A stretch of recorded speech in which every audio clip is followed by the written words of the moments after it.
and we have one item on the agenda for tonight for public hearing, and that's item number 26, the Unified Development Ordinance Text Amendment, simplifying codes for affordable development. And we will hear from our staff.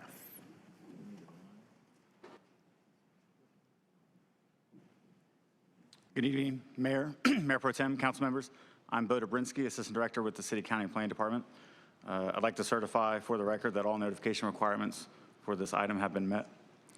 This text amendment, case TC 2200001, simplifying codes for affordable development, is a privately initiated text amendment that proposes to amend various provisions of the Unified Development Ordinance in order to allow additional flexibility in siting and design, predominantly for infill housing and small-scale commercial developments. The applicant team is here to present specifics of these amendments here tonight. The Planning Commission recommended denial on December 13th, 2022 by a vote of 6-6. This item was first scheduled for you all's consideration March 20th. It was continued to May 1st, but was then referred back to staff to be rescheduled for consideration after the July break. Over the course of those intervening summer months, planning staff hosted a series of meetings between the applicant team and representatives from the Inter-Neighborhood Council, INC. The purpose of these meetings was for the applicants to hear and better understand the specific concerns from INC, and for the INC representatives to hear and better understand the intent of the applicants. As a result of these meetings, the applicant team made 6 changes to their proposal, which are detailed in your staff report. In addition to your staff report, your agenda materials contain an updated staff analysis, attachment A, that is organized with related ordinance provisions grouped by topic in order to facilitate consideration of the proposed amendments. This item has not yet been scheduled for consideration by the Board of County Commissioners. Pending the outcome tonight, staff will schedule the appropriate next available date for the public hearing on these amendments. A modification of the effective date may be required if, depending on the outcome of tonight. 2 motions are required for this item. One to approve an ordinance to amend the UDO, and the second is to approve the corresponding consistency statement. Both staff and the applicant are here and available to answer questions. Thank you so much. You have heard the report from staff, and I will now declare this public hearing to be open, and we will first entertain any questions or comments from council. Just to let everybody know, I have about 23 cards up here so far. If you're in chambers and you would like to speak, please go ahead and sign up. We will take those first, and then we will go to our participants who are joining us via the internet. So turn to my left, council.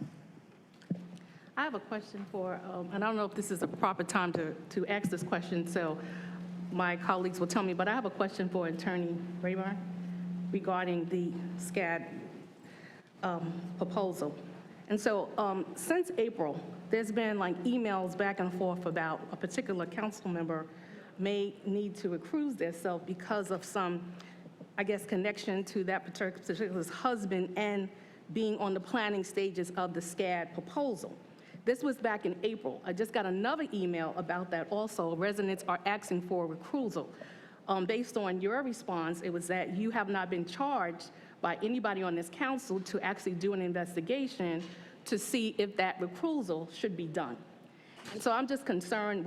I have a fiduciary responsibility to find out what is going on.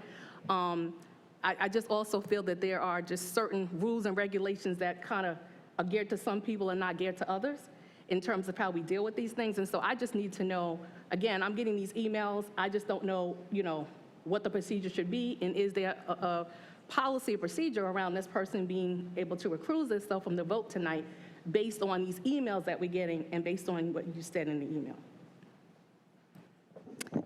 Thank you for your question, council member. So recusal of an elected official is governed by North Carolina general statute. It's not necessarily governed by email inquiry or even my response. And I have reiterated a number of times, including in the email that I sent in April, which was largely reproduced a few days ago to the same inquirer, that the governing statute 160D 109, which is a land use statute, sets the basis for recusal for an elected official when they are challenged. Now, an elected official has a duty to recuse if they lawfully meet certain criteria. They recuse themselves from votes where they have a clear conflict of interest. They are the applicant on a project. If someone that they're related to is the applicant on a project, they have a duty to recuse. Another criteria is if there is a reasonable likelihood that the council's vote on an application will result in a direct, substantial, material financial benefit to that elected official. As you indicated, I was asked by a member of the community whether my office had investigated anything. As we have discussed in other contexts, my office does not investigate allegations of behavior or interest conflicts on the part of the council. That is not in the council procedures. That is not in my job description. We don't have any sort of infrastructure to make that happen at the city attorney's office. But what I have done consistently in every instance is communicated with the entire council about the issue. So I've copied the entire council on my communications, and that has remained consistent. There has not been a difference in how I've handled different situations in that respect.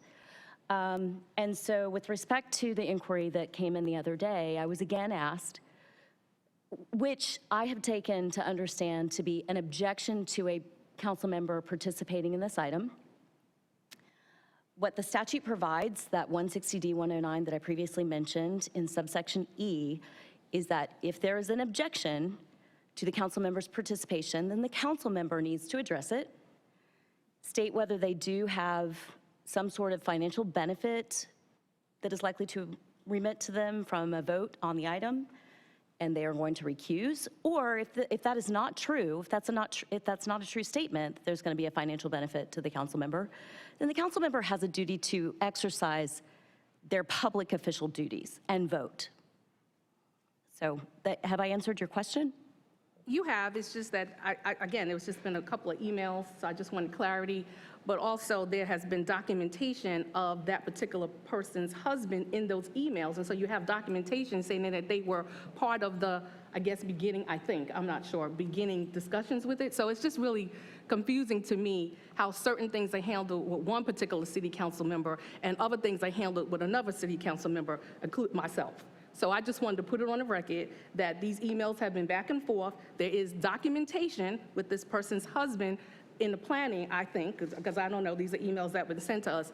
And again, no one on this council has even discussed it. No one has brought it up. And so I just wanted to put that on the record. Thank you.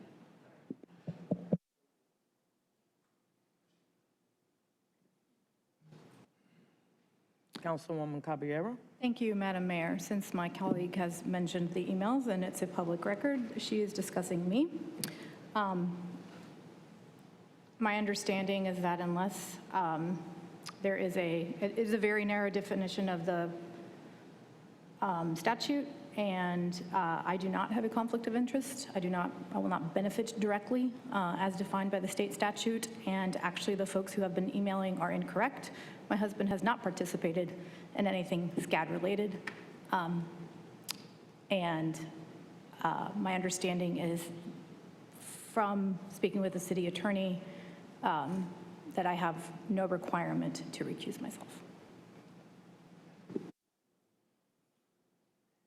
All right, any other comments before we turn to our public speakers?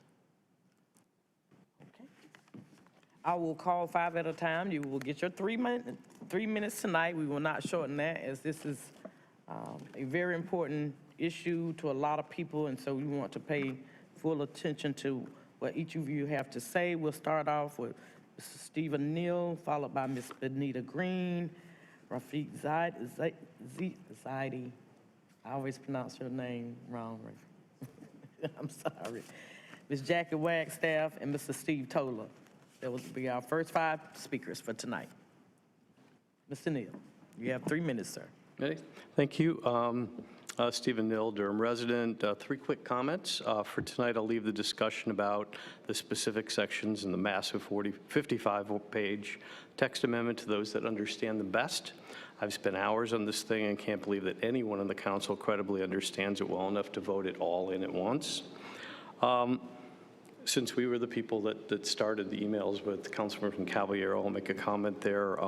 Thank you for answering and offering to recuse yourself. One comment that if it passes and Mr. Barone's involvement leads to a direct, substantial, and readily identifiable financial impact for the counselor, I believe the public should expect an ethics inquiry will be conducted, but we'll put a pin to that for the future.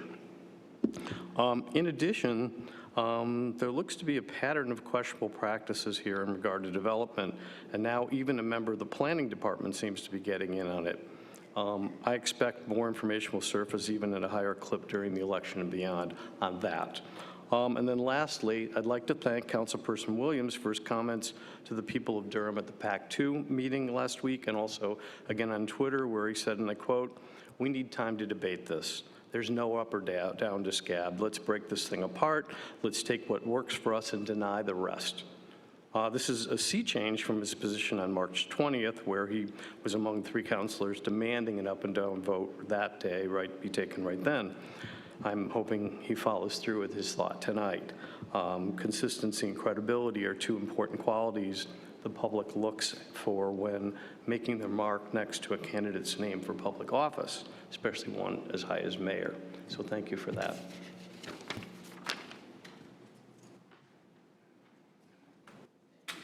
Thank you, sir. Ms. Green? Good evening, Mayor O'Neill and members of the dais. My name is Bonita Green, and I am the president of the Interneighborhood Council of Durham. As you all know, we were able to meet with the proponents to discuss some of our concerns around SCAD, and as Mr. I'm going to script your last name, Bo, so I'm just going to say Bo. As Bo said, you know, there were 6 things that they conceded on, but what was not mentioned is that we had a list of 22 items that were the most egregious things that we wanted to be addressed. And the 6 easiest things were addressed. One of the big concerns for me certainly is the PATH program. This program is marketed that it's going to be a vehicle to provide affordable housing in Durham, and it really intently is not. It does not follow the federal guidelines for what affordable housing is and looks like. You know, someone could purchase a home and then turn around and sell it for market value, you know, or you're 5 months in a rental. That is not what affordable housing looks like in Durham. And I'd like to say, because we think of affordable housing in one narrow scope, affordable housing needs to address all of the income levels for the people who work in Durham. Not just people who are coming to Durham, but all of the income levels for everyone who currently lives here now. They need consideration as well. So the Interneighborhood Council of Durham still stands in its original position of asking you not to vote to pass this thing through. Because while it may be good for developers, it's not good for the city of Durham. Thank you. Mr. Reed? Yes, sir. Followed by Ms. Bell.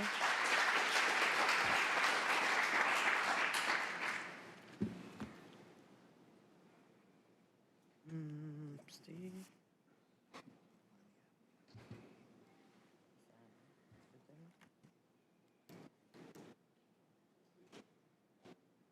Time ain't started yet. I can't see the clock.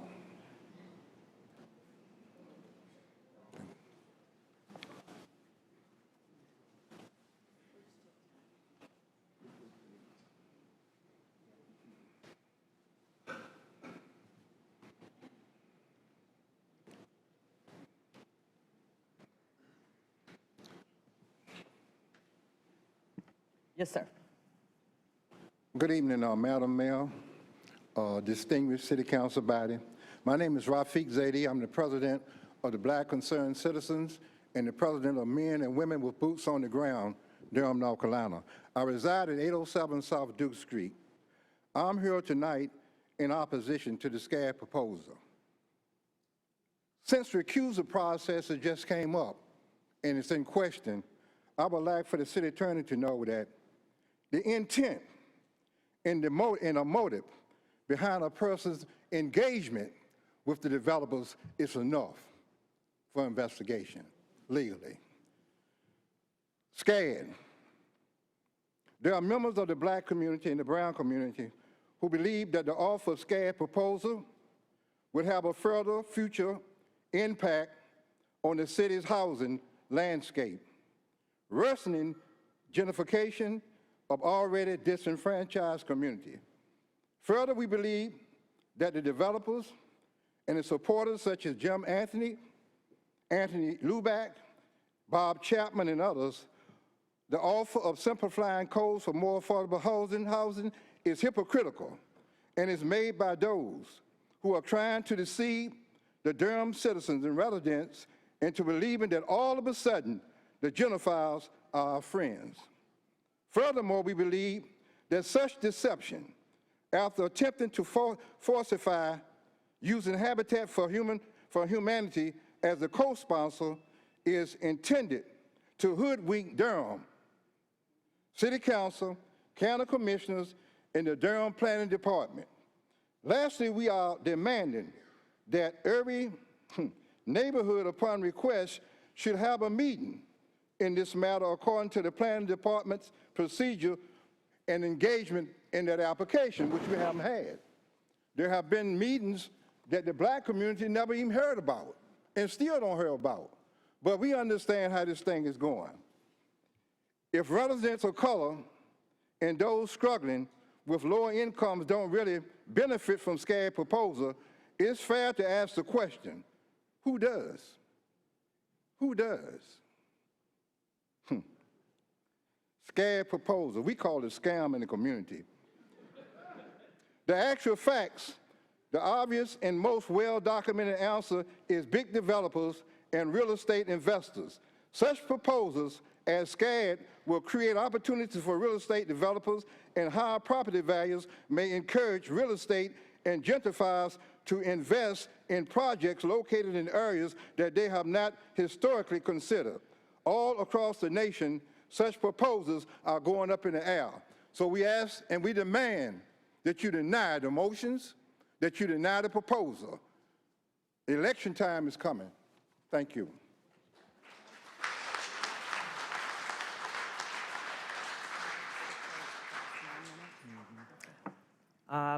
Now we'll hear from Ms. Wagstaff, but before you come, Mr. Toller, Mr.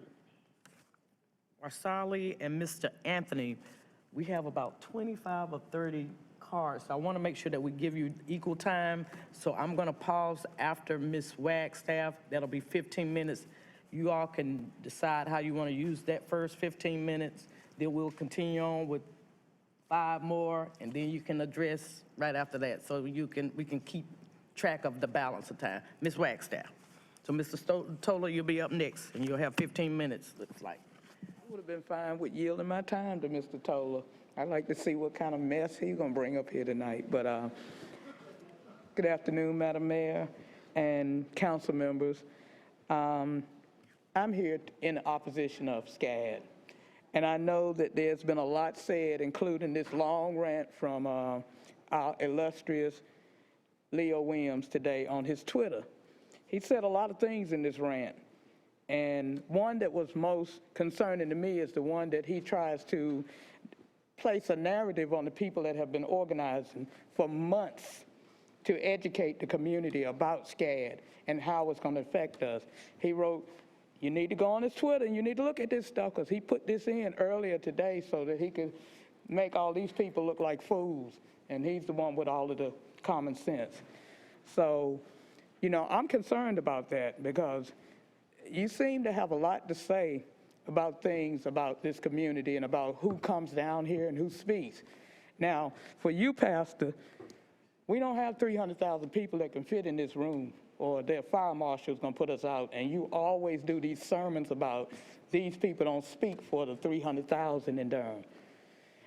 Well, I think there are members of this community in here today that do speak for the 300,000 people in Durham, and they're saying they don't want this SCAD. They're telling you to vote it down. But we know that, and I'll say what I said publicly, and I've said it on all of my social media, that I, Ms. Wagstaff alone, believe that all four of y'all are on the take. That's just my belief. Now, you can take that however you want, but that's what I believe. And it's not a court in Durham that would side with you if you tried to sue me, because I believe that. I believe the sun is out right now. That's my belief. But I think that we have elected officials here that promised certain things when they were running. And now these same people are ignoring the people that helped them get there. Leo, you said something to PAC 2 last week that was a total lie, because we have it on film. You said that you and the mayor voted to halt this process some months ago. That was not true. You, Jillian, and Javier were the ones that was beating the drums to go ahead and vote on this. It was the pastor that helped us out this time to halt this thing. And then you have one of the SCAD people that said he has 4 votes, and I believe it. I believe he has 4 votes. But if you vote like this tonight, this city has thousands of votes that's going to take you out. So remember that.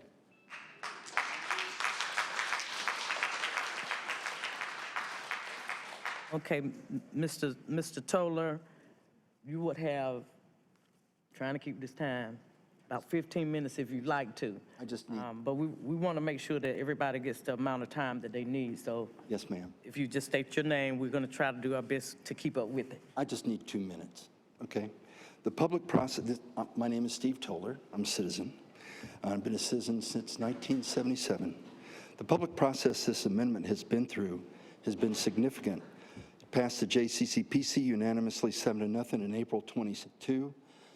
Throughout the 223-day engagement window, hundreds of citizens sincerely participated through dozens of civic groups, 100+ meetings, probably more than any text amendment in Durham history. And the bond referendums that I've done countywide pales in comparison to what the community outreach has been here. 28 citizens wrote portions of this amendment. Applicants have been ready, willing, and able to be heard since December 14th, 2020. The concern that I had as a citizen is that neither the planning department nor the proponents heard any specific comments on this until May of 2023. The second point I want to make is the tenor of public comments. It's been very disappointing to me as a citizen. Attempts at character assassination, claims of nefarious intent, the list goes on. And the sad part of all this is you all have experienced this personally, and this bad behavior yourselves, often from some of the same people. And one more point I'd like to say as a business person is that as business people who depend on honesty and trust, we can't have a cavalier attitude about telling the truth. Because we get one chance to do so, our actions have consequences that we are very aware of and impact our livelihoods.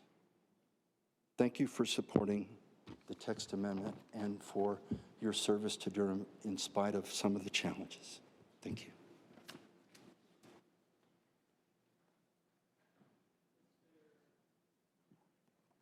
Mr. John, W-A-R-A, I always mispronounce, Wasar, followed by Mr. Anthony, and you would have that time remaining in order, and you'll be able to come back because it's the proponents. I don't need a whole lot of time. I'm good. Okay, Thank you. take as much time as you need, sir. First of all, I appreciate all your service and sticking with this. I'm John Warasilla. I'm an architect in downtown Durham. I've been an early investor and developer in the neighborhood around Rigsby and East Chapel Hill, probably starting 20 years ago when it was frankly pretty much an abandoned city at that point.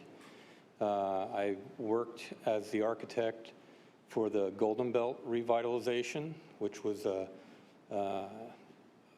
probably 3 or 4 year project, which I think has really come off quite well. And most recently, I've been involved in revitalizing the buildings at South Driver Street, the old Garland Millwork site. And we started with that because those were classic historic buildings. They, to me, were the culture and the nugget in that neighborhood. We've come to have tenants in those buildings who are Black-owned businesses of that neighborhood, very entrepreneurial folks. We've worked very closely with them to bring them online. Mike D's Barbecue opened about a month ago, home run, selling out every night. Congress has opened. Proximity Brewing will be in the same neighborhood. Claymakers is there. NCCU is renting a warehouse there. So you can see that neighborhood coming back. And the reason I bring that up is I frankly did not follow this text amendment very closely, but as I looked into it, I could see what it could do in that neighborhood. What it enables someone to do in that neighborhood is mix commercial buildings with residential. And candidly, the residential buildings that'll get built in that neighborhood are not going to be like the downtown 5-story apartments that you're seeing, because they just don't work that way, right? That neighborhood is going to be very much about surface parking, 2- and 3-story kind of buildings, if we can do it, and a very much mixed-use neighborhood that is on transit lines, all walkable, and I think being built from the ground up with people from that neighborhood. It's been one of the most rewarding things I've been involved in Durham for 20 years, and I think the text amendment, at least the aspects of it that would work for us in that neighborhood, can transform it. Otherwise, we get stuck with a series of empty lots in that neighborhood that I really don't know what the future of those will be. I don't know how you put those back together, but using some of the tools in the text amendment, I can see where we can do something profoundly different that can transform that into a very much, mixed-use urban neighborhood, walkable, near transit lines, and a very vibrant place built, as I said, from the ground up with people from that neighborhood. So I'm a proponent of that element of it. I would love to see that work. And if you can help us do that, that's terrific. That's all. Thank you. Thank you so much for coming this evening. Mr. Jim Anthony.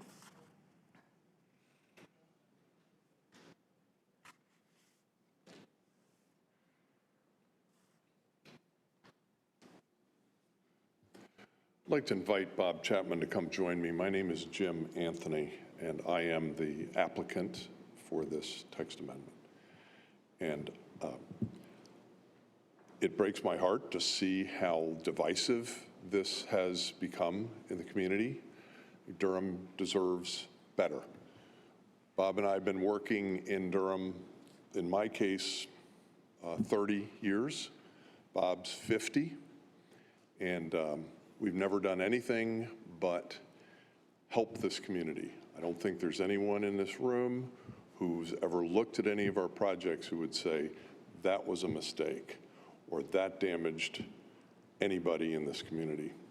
So it hurts us to hear the kind of conversation that's going on around this text amendment. Durham deserves a better conversation.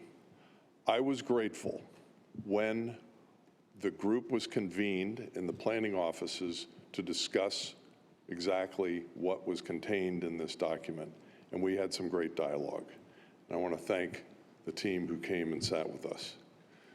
Subsequently, we've had more conversation with the planning department staff about what they can support and what they're not ready to support.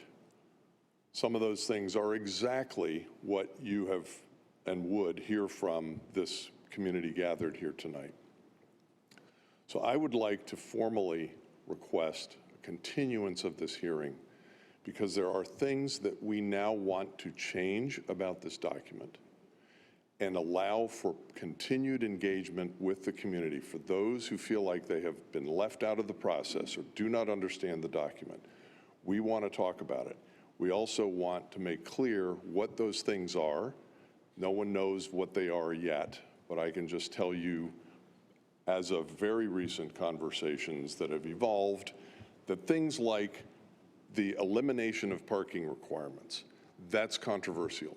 You'll hear about that from folks here. And Durham's not ready for that. Raleigh was, but Durham's not. We've had discussions about the measuring of the height of buildings. We need to eliminate the confusion around that. Bonita mentioned the fact that she's not a fan of the path section of the amendment, which is designed to accommodate and facilitate affordable housing construction, but it doesn't have the right terms in it. It needs to be addressed. So I'd like to formally request a 90-day continuance of this public hearing and vote until we've had an opportunity to further engage with those who are interested in doing so. Thank you very much.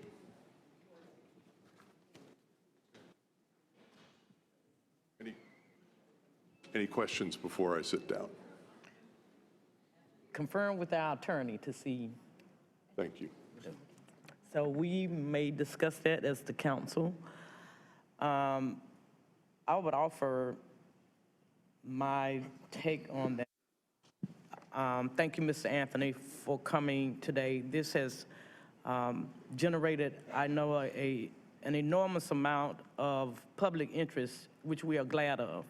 Durham has a very involved citizenry when it comes to matters like this, as you can see by the folks who are here and who are on the internet.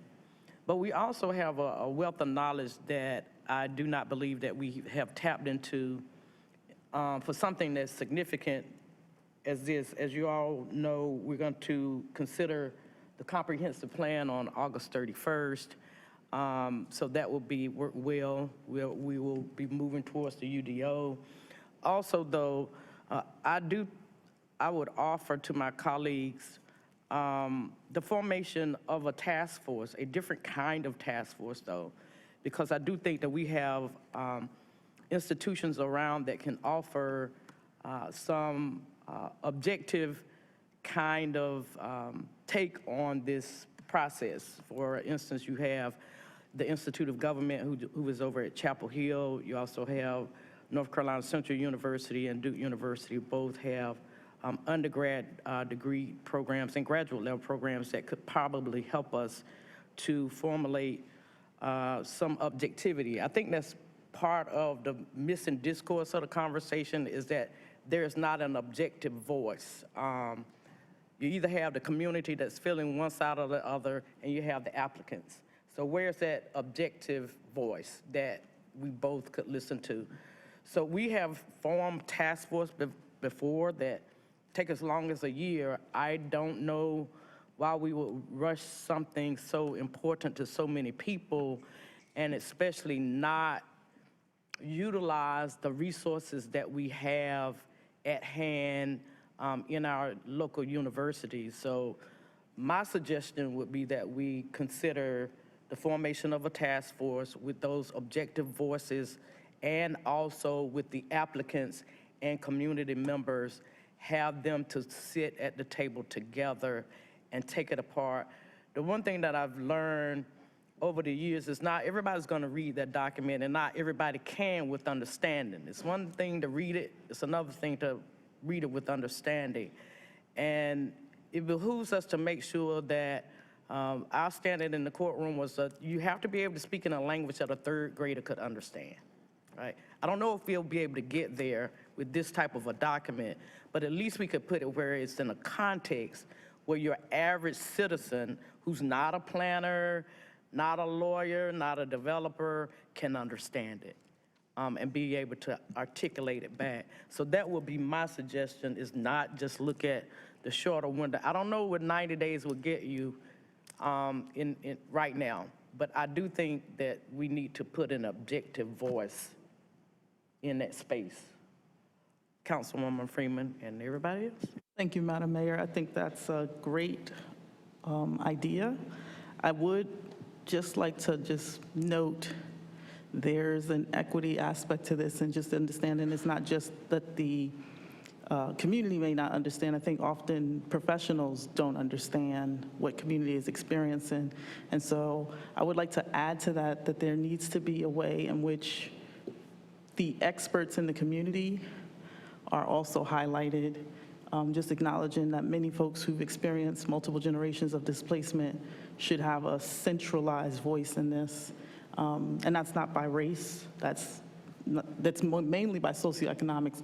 But I do want to make sure that if that is a hindrance, that there's some way to fund them being involved in the process and making sure that there's funding tied to whatever moves forward, because I think a task force is a great way to at least get the dialogue going and to nail down what if scenarios around some of the changes that may be proposed out of the SCAD, out of those amendments, and then also what would actually make housing affordable here in Durham. So thank you.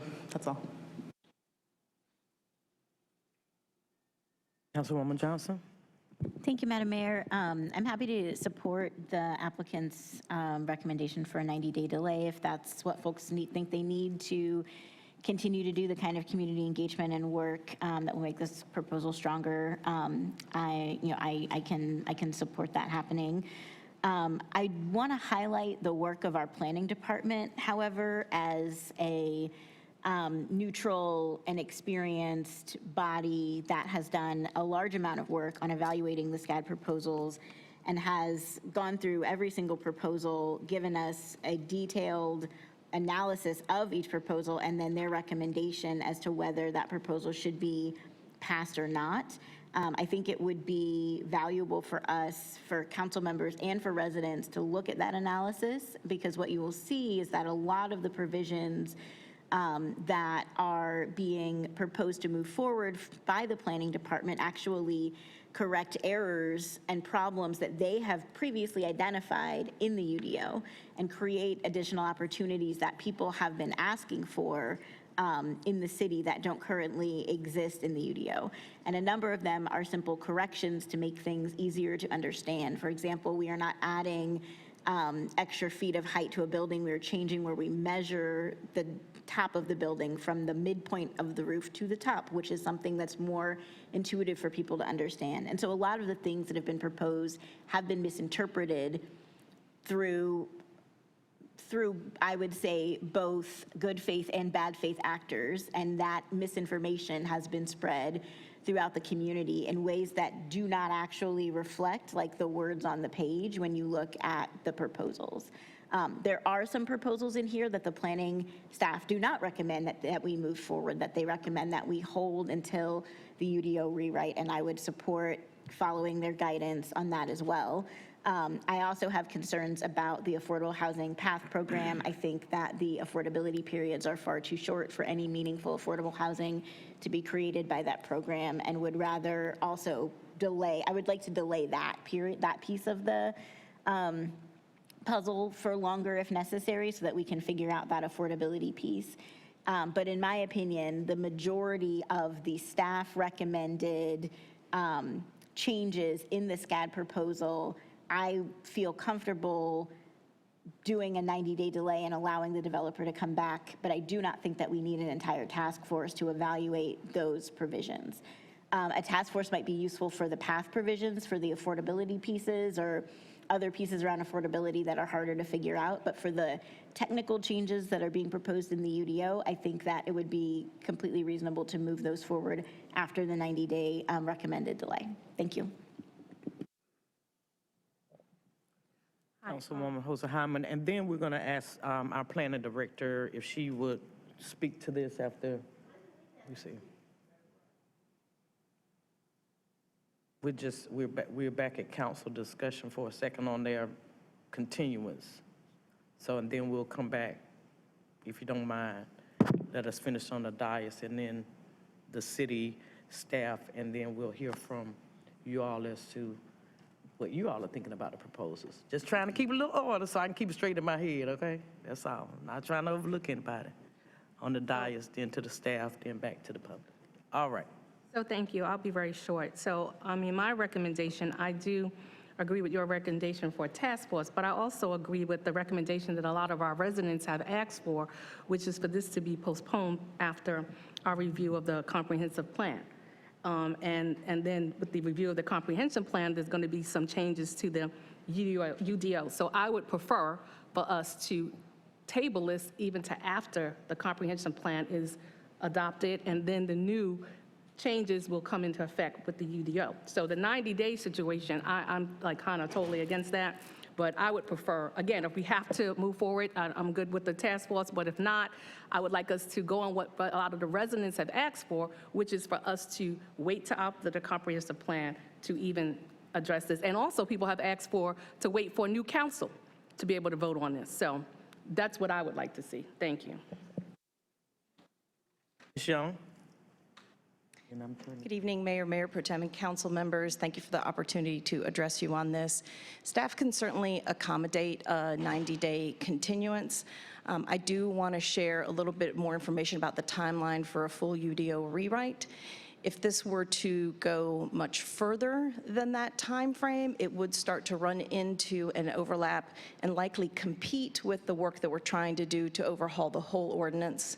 We have both a technical consultant that is beginning work right now on it, and we are in the process of hiring an engagement consultant to specifically bring in our entire community and do engagement on the full rewrite in a way that I hope to make this city and county proud.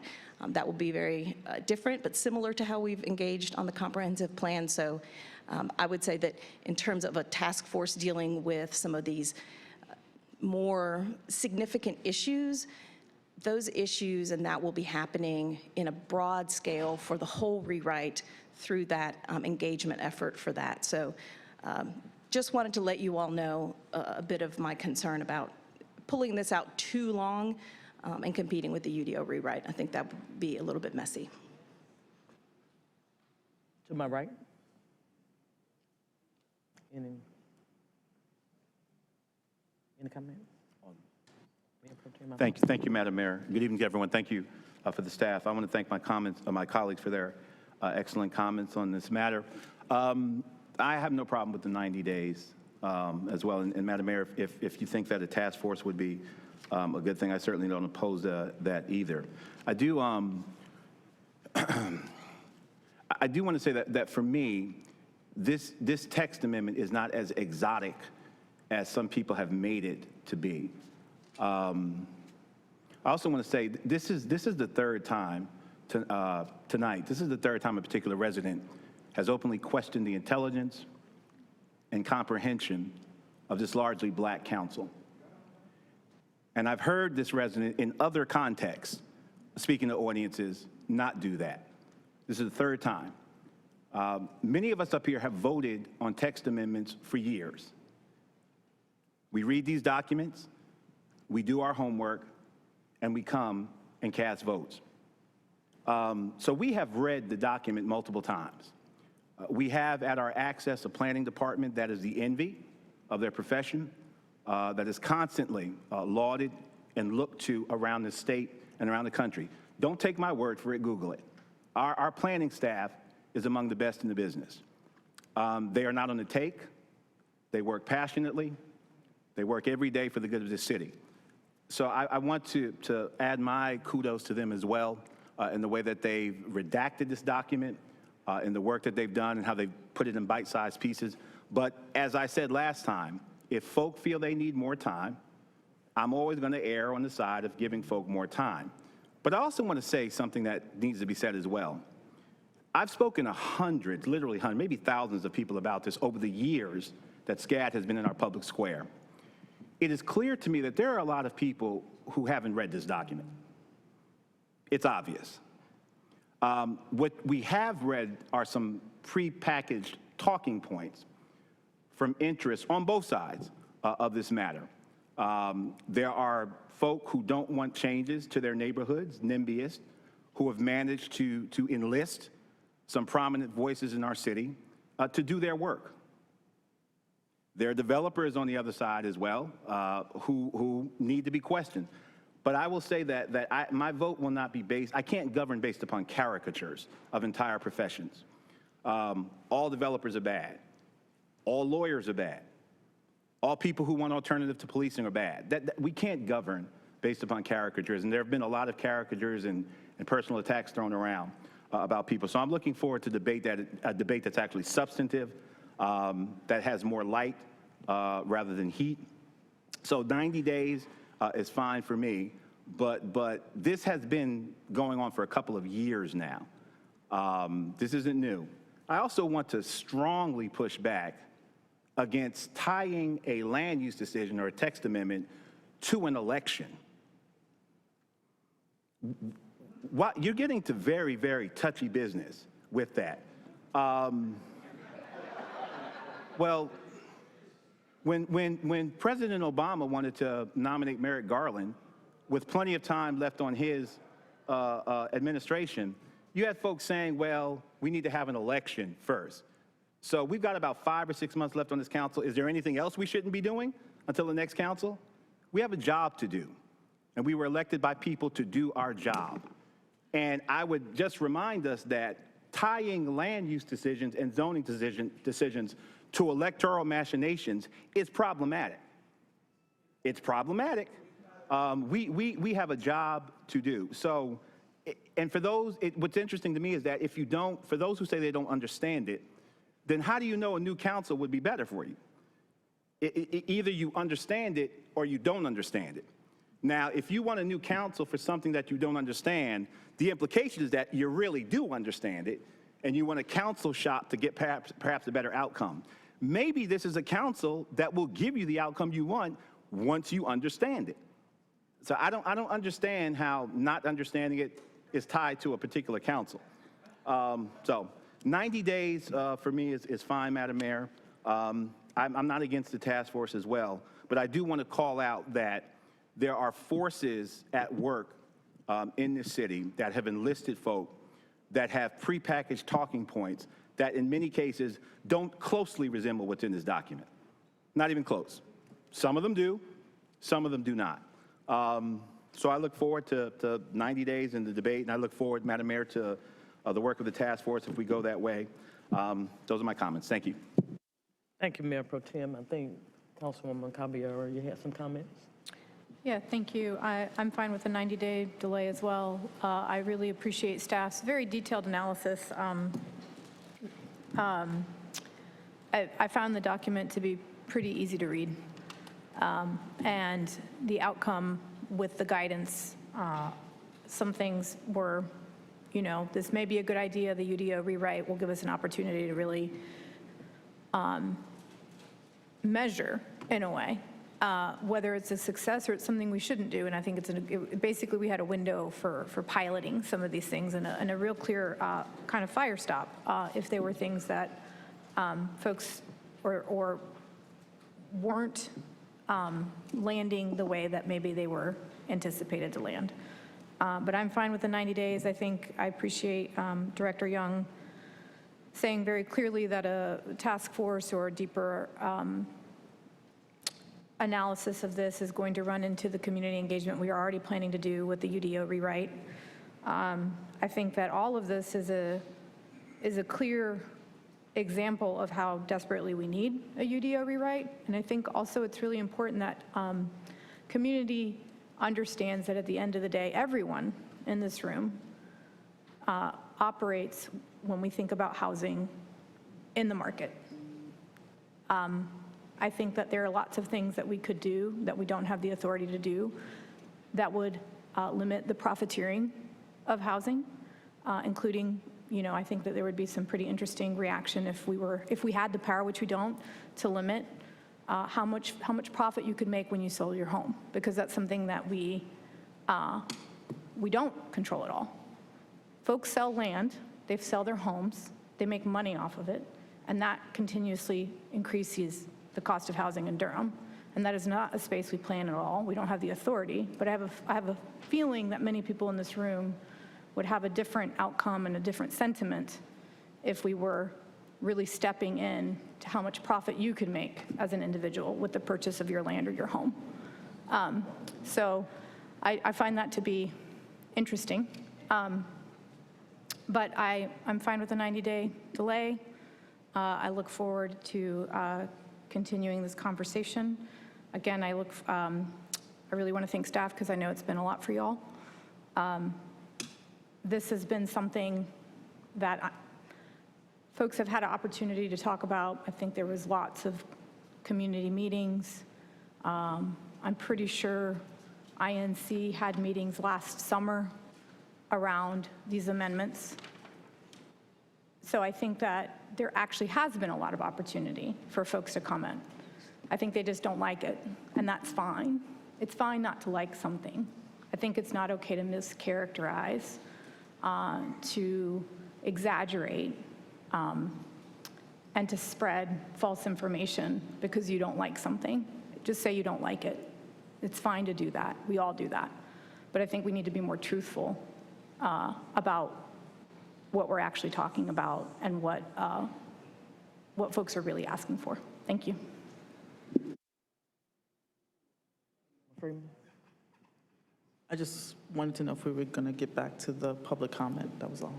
Sorry. Just if we were going to get back to public comment. So we have a motion on the floor. Well, Councilman Williams. Thank you. I just to share a few comments. First, I had a question for staff. Just a quick question.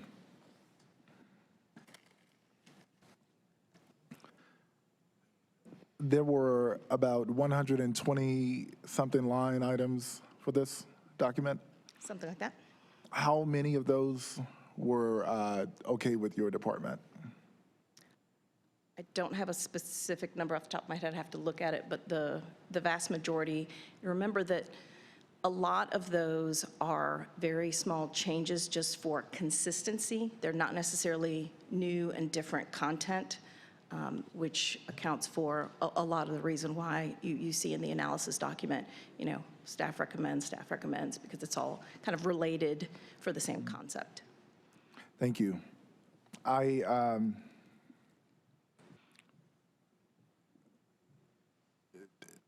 I'll join my colleagues in saying that I will be okay with the 90-day delay. But there are a lot of things that are wrong with this process, and we haven't even gotten to the substance. And I want to be really, really, really clear about this because it's really easy to be characterized as being disrespectful or lacking compassion. And I know that this stuff is really complex. And it can be really scary. But at what point, do we try and rebuild this public trust? And I think that is the role that public engagement, community engagement has to play. There also, everybody has the right to say and do whatever they want. This is America. You have your First Amendment rights. But it can't be considered rude and disrespectful or misleading when you actually call out misleading information or someone who's intentionally trying to mislead folks. I have no problem at all, personally and professionally. I have no problem with folks disagreeing. But there has to be a basis of fact. And I am still looking for the why on why we're supportive or the why we are not for it. And as I stated earlier, there's been some great organizing around why we should be against it as some community members, and that's perfectly fine. That's okay. But at the same time, from some of the folks that have been really against this, I've yet to receive a call or direct correspondence, and I want to talk to you because I did what I was supposed to do, and that was read and analyze and go deep into this document so that we can have an honest conversation. but we have not had a lot of honest conversations community-wide. And that is where we have to get to that. We really do. This document was delayed early on. It was delayed at the Planning Commission, and it failed in a tie. It passed JCCPC. It was delayed when it got to council. And it almost feels as though we're trying to deny by delaying. I have no issue with the substance of this document because that's what I was looking forward to discussing tonight, the substance. But we have yet to get to that because the process has been obstructed. And that is what I take issue with. And we have to be honest with ourselves. We have to be able to dialogue even on difficult situations. But if the process is always going to be what's attacked, we're not going to be able to govern. We're not going to be able to govern. So if you're standing in this room tonight and you're for this or against it, that is perfectly fine. That's what I thought we were here to do tonight. But it's been a long time getting here, and we're about to delay it again. So to the applicant, if this is your prerogative, it's your prerogative. It sits a little uncomfortable with me because I'm ready to get to the substance. If we're going to have a task force, I hope that we'll focus on the areas that the planning, our objective or professionals have actually said it needs more work. I hope that we can focus on that. But I hope that everyone in this room goes and read this document in depth. And when you have questions, you'll reach out and we can talk about it. Because I'm almost certain some of the things that you found to be really frustrating, you realize that it actually addresses it. And some of the things you'll realize, some of the folks that got, some of you hyped up about it, you're like, wait a minute, that's what you upset about? Very small changes. So I hope that we'll be able to get back to honest dialogue. I hope that we can rebuild public trust. And I hope that we can stop mischaracterizing people. We were elected to do a job. And I hope that we can get back to trust in that. And if you feel like you can do it better, that's why we have this democratic process for you to step in and do it as well. And that is as simple as it gets. So I'm not going to get down into the mud of the back and forth and mischaracterizing people. But I do invite you to have an honest conversation directly, even with me. If you want to talk to me, I am open to have that conversation. And I mean every word of that. But please, do not void conversation with any source and then go and characterize it in an distasteful way. Thank you. Thank you all, colleagues. It's a procedural question as to whether we move to allow the continuance or not for the 90 days. I am still of the opinion that one of the ways we build public trust, a lot of trust has been broken, I think, in this process, and sometimes that's what democracy looks like. It can be really messy. And I'm glad that so many people are interested enough in how our city is growing that they show up here tonight. Some of them show up every night, and some folk are on the internet. So that's a good thing. That's a great thing, I think, for Durham. But the one way I think that we have to rebuild public trust is to make sure that there's some objectivity built into this process, which I think is what people have lost a little bit. They've lost, in listening to some of the comments, they've lost some faith in our planning department. They've lost some faith in some of us up here, all of us up here at some point in time. They've lost some support, some confidence in the application process itself, with our nonprofits. It's just been a lot going on. So I think that we need to have some guidance as to what happens in that 90-day period, because that's why we continued it last time. was to have public dialogue. And you see where we are now. So, Mr. Anthony, what does that 90-day, what will that do? What can you tell this community about the involvement going forth? Because people want answers. They want to be able to feel like that they are part of the process. You got a whole room full of people here and on the internet as well who are concerned, and they want to be involved. So 90 days just for 90 days, or 90 days with some guidance around it. And my suggestion is a task force. It doesn't have to be formal, but the more objective professional voices that you have in that space, I think will help to build some of that community support back up and begin to mend some of the bridges that have come about as a result of that. So can you give us an idea of what you're thinking about for that 90-day continuance, how that will work?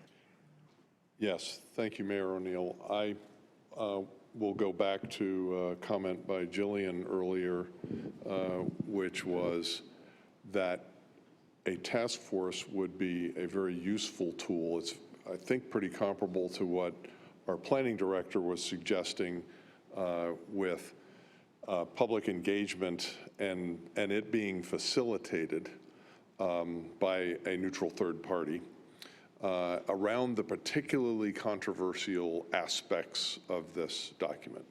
And that is why I asked for this, so that we could have that dialogue around those items.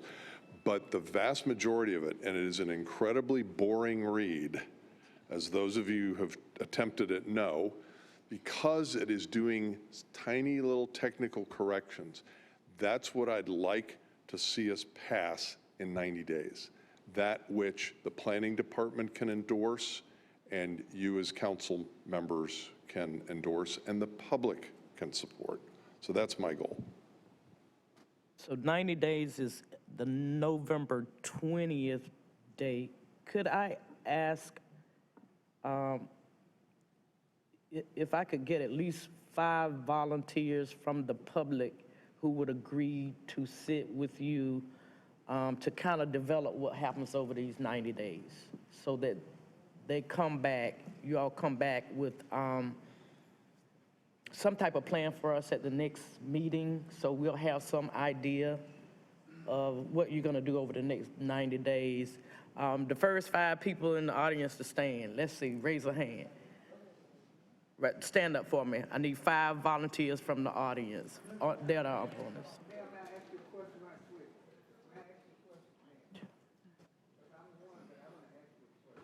Yes, just one question, Mr. Chase. One question. That the planning department be a part and available at these meetings so the people that want to come. That's a city manager. I'll get her to answer that if she'll have her staff available. I see about 6 or 7, so yeah. Over there, okay. Those people, if you, that are willing to do this, and I see we have more than that, if you would give your information to our clerk now, and then we will pass that over to Mr. Anthony, and if you all could come back and have an outline of what these 90 days would entail for me. Those people who have stood to say that they will be willing to sit on at the table. And I know, Mr. Chavis, you're gonna wanna sit as well, so please give your information to our clerk and we'll pass that on. Madam Mayor, I would actually like to know if folks came in as proponents or opponents, because we were actually not setting up this process to be successful. Well, I think they're gonna bring a lot of different, they have about 10 people, so I know that they have a bunch of folk that they can bring in. I just want to give them a definite number of how many they have on that side so we can get 10 proponents. So that you have an even number, right? Mayor O'Neill, I wonder if it would be possible for the folks who are signing up to share what neighborhood they live in so that we could get some diversity of the neighborhoods represented. That would be good. If you all will include that information, ma'am, if you will go over there, and then you will know how many, I'm taking that everybody that's signing up are opponents. So then you will be able to put your, right, I'm not trying to,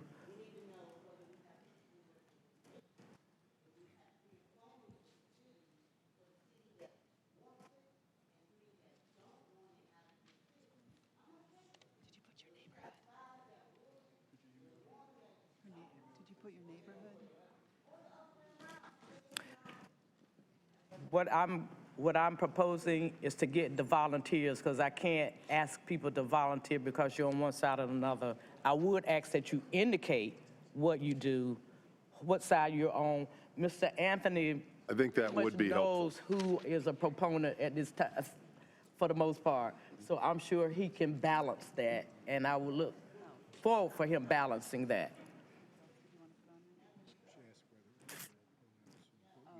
So we would just ask that you make sure that it's balanced. City manager, you had a question about whether your staff could be available. I'll let you answer that. Thank you, Madam Mayor. You know, the city county planning department and their resources have been, you know, involved in analysis throughout the whole time, making recommendations. You know, we serve the community. So whenever we are asked to bring professional expertise into a setting, we make every effort to do that. We have asked that, you know, the time and the topic and the agenda topics be made available so that we can be efficient. But we are not going to say we're not going to participate in community meetings that involve the work that we do. So I'm going to ask council if we can just give a thumbs up. I think we have pretty much an agreement that we'll do 90 days to the November 20th. Do we need to formally vote on that? All right. So Mr. Anthony, if you would make sure that you know that it's evenly balanced, and if there's a way that we can help from the council level in terms of getting some of our universities involved in that process to give you some objective voices and some students that might want to learn a little bit, we're certainly able to do that. We would ask that you come back 2 weeks from today and just give us an overview of what the next 90 days will look like, what we can look forward to on November 20th. So that date, 2 weeks from today, is what, for all of those who are going to be participating,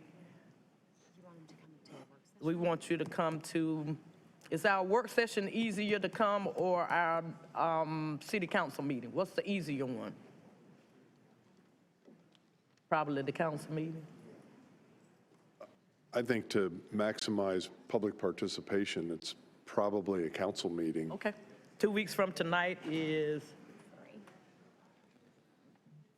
8/21? September 18th. I will not be here, Mayor, wait a minute. September 8th, 2 weeks. Okay, So the next September meeting is September 8th. So if you could come back with a plan for us on what community engagement looks like, I think we can come together and have a great product at the end of all of this for us to vote on. Okay?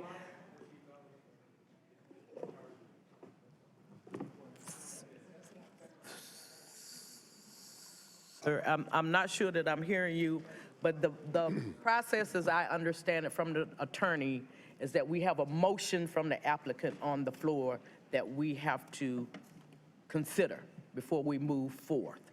So that is what we have taken and you've heard them, all of us are in agreement that a 90-day continuance would be fine with the council.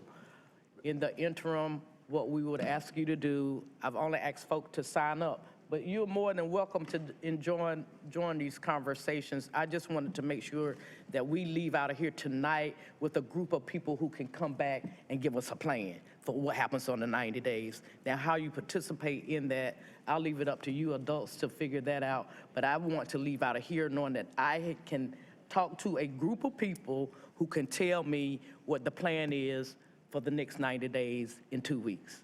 Just that simple. You still have your opportunity to come back and speak. That motion is granted by a thumbs up vote. Let everybody see it again to November 20th. We will come back and they will give us an outline of that plan on September the 8th. With that being said, are there any other matters that will claim our attention for tonight? We do have one matter that we need to vote on. That was our pulled item number 16. I'm ready to entertain a motion. At the hearing.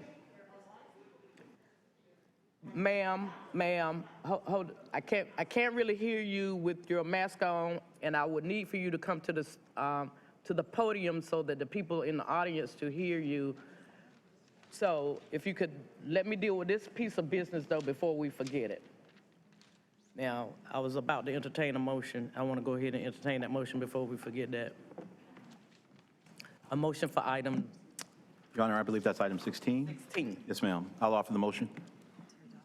To adopt the resolution authorizing condemnations of portions of 4,000 Fayetteville Street for the ST 264 Fayetteville Street Road Improvement Project, moved by Mayor Pro Tem.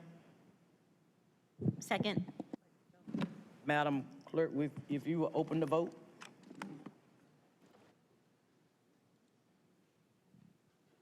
If you will close the vote and report out. The motion passes 6-1 with Councilmember Freeman voting no. All right. Yes, ma'am, if you will state your name, and then I can hear your question, and so can everybody else. My name is Mimi Kessler, and I live in Durham. My address is on record. A lot of us came here tonight to have our 2 or 3 minutes to say to you all what we feel from our hearts, rather than be mischaracterized by others. And I don't hear in your voice and your plan that we're going to be able to talk to you tonight. Well, yeah, yes, you will. Okay. Yes, you will, but not tonight. What? Not tonight. Not tonight. You know, some people really have to make a giant effort to get here, and you had 90 days before, and we came here to talk to you. All right.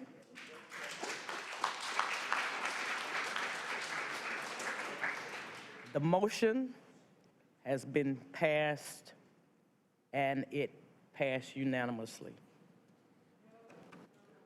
It has no. The hearing is still continued. The hearing is continued, so you will have the opportunity to speak.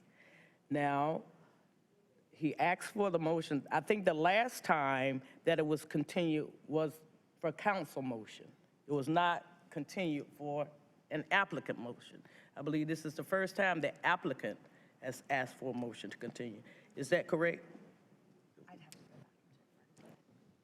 In this matter, yes.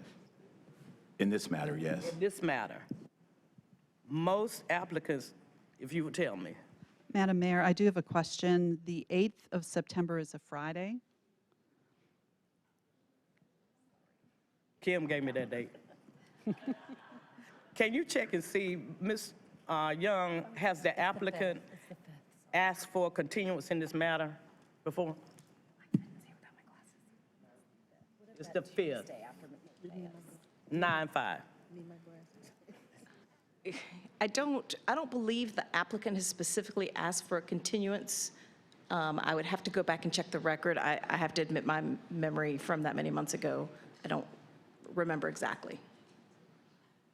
Okay, so this will be the first time that the applicant has asked for a motion to continue. I think that will require due process that we allow that they have one continuance. You'll be able to be heard on the 20th. I am sorry that that is an inconvenience, but they would have the right to ask the council for one continuance. That is not out of the ordinary for an applicant to ask for a continuance of a matter, and it would be granted. So we're not going to treat them any differently. Madam Mayor, but for those of us who wish to speak, it could be characterized as not a hearing, and instead allow the citizens who wish to still speak to have 2 or 3 minutes just for public comment, and it may not be part of the record of the hearing. Madam Mayor, point of order. I want to fully associate myself with your decision. This is a public hearing. It's on television. We posted it as such. The council has just now made a decision to hold over that public hearing, and I don't want us to stray as an institution into the theater that it's not and entertain. These folk have clearly come for a public hearing. We have now, with the full force and imprimatur of our city and council, made a decision, legally binding, and I fully support your decision to abide by that. I'm even troubled by some of this back and forth, even straying into the area of still having a de facto public hearing on this matter. So I want to fully associate myself with your decision, Your Honor. It's the right decision. Thank you. I'm not going to treat them differently than anyone else who comes before this council and asks for one continuance. I'm not going to do that. They have been granted that continuance. You, as a matter of course, we've seen it done plenty of times. We have even gone so far as to outline a process for them to come back to report to us, which I know is unusual, to ask an applicant to come back with a process as to what will happen during the phase of that continuance. If you cannot come back, I understand that it is a sacrifice, but there also has to be a balancing too. And we have to make sure that we're doing things that we do in a normal course of business. If you cannot come back, you are free to write us, and we will read those. I know I read almost all of my emails as much as I can, including today. So, we have agreed to allow this applicant to have one continuance.